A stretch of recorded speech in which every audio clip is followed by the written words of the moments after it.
माया बड़ी ठगनी है राजन। वो कई रूपों में मनुष्य को फंसा लेती है।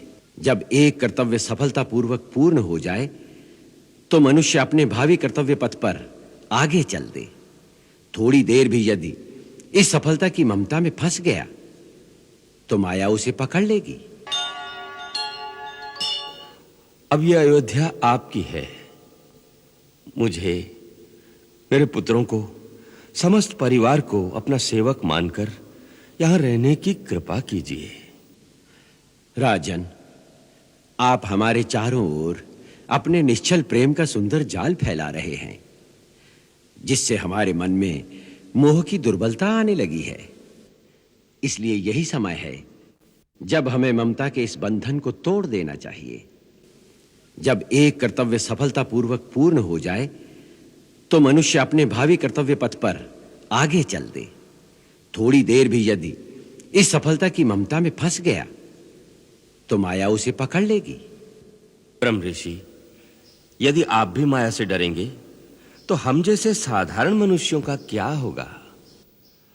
आप तो वो महान विभूति हैं जिन्होंने अपने तपोबल से हमारे पूर्वज महाराज त्रिशंकु के लिए अंतरिक्ष में एक नया स्वर्ग निर्माण कर दिया था। हमारी महत्ता का बखान तो तुम कर रहे हो राजन, परंतु हमारे पतन के वो क्षण याद नहीं रहे जब मैनिका की आसक्ति के मोह जाल में फंसाकर इंद्र ने हमारे तपोबल को भी क्षीण कर दिया था। मेरी कहानी बड़ी शिक्षाप्रद है राजन।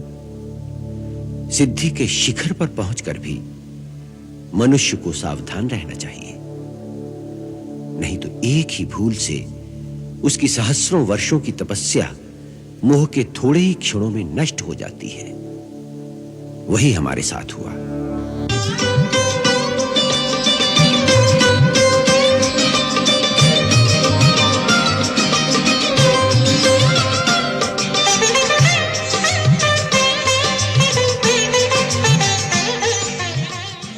जब मैनिका इंद्र की आज्ञा से हमें भरमाने पृथ्वीलोक पर आई, उस समय हम अपने तपोबल के तेज से दिव्यमान होकर पूर्ण सिद्ध हो चुके थे।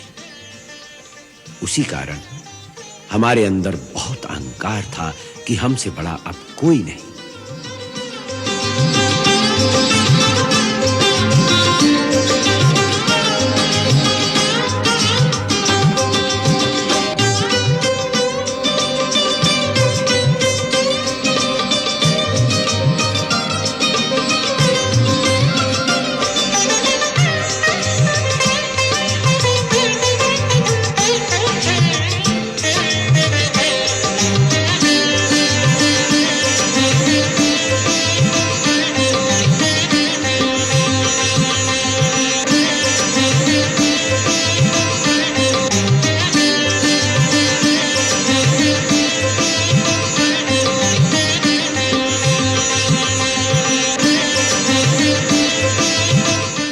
इतने बड़े अहंकार को एक स्त्री के झूठे हाव भाव ने कुछ ही समय में चूर चूर कर दिया।